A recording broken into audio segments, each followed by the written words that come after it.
मागच्या आठवड्यात आमच्या घरी पाहुणे आलते, त्यावेळेस मी हा केक बनवला होता. केक खाऊन पाहुणे म्हणाले गुलाबजाम बनवलाय की केक इतका रसरशीत आणि इतका चविष्ट.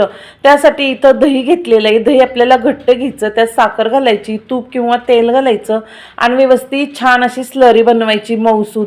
नंतर त्याच्यात दूध घालायचं, परत एकदा फेटून घ्यायचं आहे.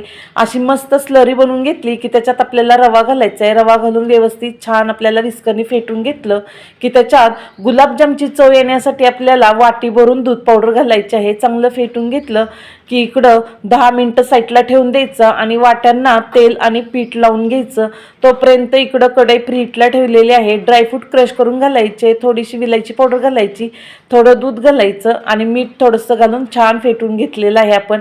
आता याच्यात बेकिंग सोडा आणि बेकिंग पावडर घालायची, परत एकदा विस्करने फेटून घ्यायचं आहे आणि हे सगळं बॅटर वाटेत ओतून घ्यायचं आणि लगेच 20 मिनिटासाठी बेक करून घ्यायचं आहे.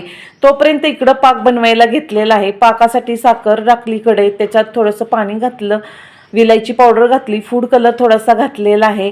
तोपर्यंत केकसुद्धा थंड झालेले आहे. तिथं केक एकदम उत्तम झालेले आहेत आणि पटकन निघाले. पाक सोमट असताना केकवर घालून घ्यायचा आहे. एकदम मस्त घरच्या घरी रव्याचा केक तयार होतो. ही रेसिपी सविस्तर पाहण्यासाठी खालील लिंकवर क्लिक करा.